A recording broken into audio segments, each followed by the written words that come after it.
We're used to thinking very highly of democracy, and by extension of ancient Athens, the civilization that gave rise to it. But one of ancient Greece's greatest achievements, philosophy, was highly suspicious of its other achievement, democracy.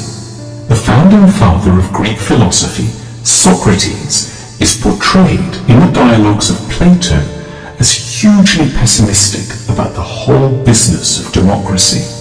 In Book 6 of the Republic, Plato describes Socrates falling into conversation with a character called Adimantus and trying to get him to see the flaws of democracy by comparing a society to a ship.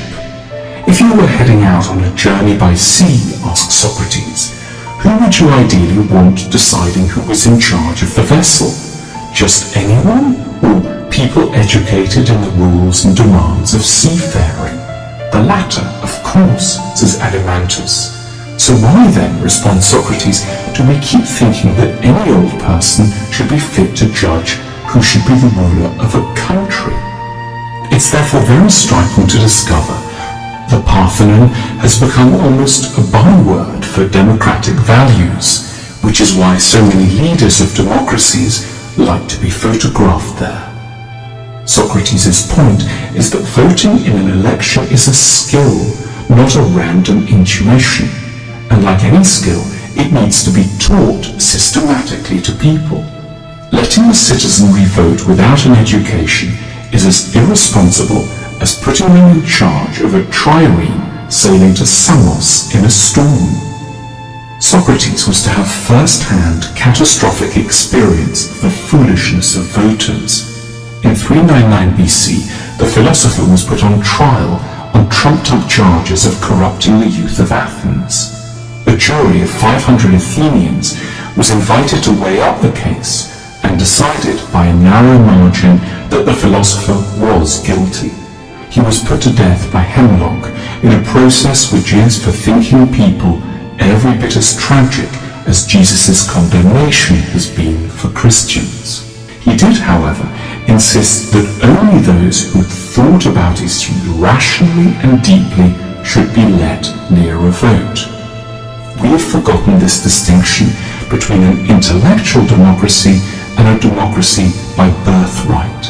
We have given the vote to all without connecting it to wisdom. And Socrates knew exactly where that would lead, to a system the Greeks feared above all, demagoguery. Ancient Athens had painful experience of demagogues. For example, the louche figure of Alcibiades, a rich, charismatic, smooth-talking, wealthy man who eroded basic freedoms and helped to push Athens to its disastrous military adventures in Sicily. Socrates knew how easily people seeking election could exploit our desire for easy answers. He asked us to imagine an election debate between two candidates, one who was like a doctor and the other who was like a sweet shop owner. The sweet shop owner would say of his rival, "Look, this person here has worked many evils on you. He hurts you, gives you bitter potions, and tells you what to eat and drink, whatever you like. He'll never serve you feasts of many and varied pleasant things like I will." Socrates asks us to consider the audience's response. Do you think the doctor would be able to reply effectively? The true answer, "I cause you trouble and go against your desires in order to help you," would cause an uproar among the voters, don't you think? Crucially, Socrates was not elitist in the normal sense. He didn't believe that a narrow few should only ever vote. We have forgotten all about Socrates' salient warnings against democracy.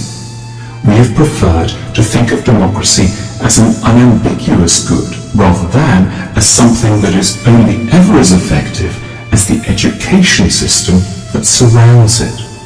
As a result, we have elected many sweet shop owners and very few doctors.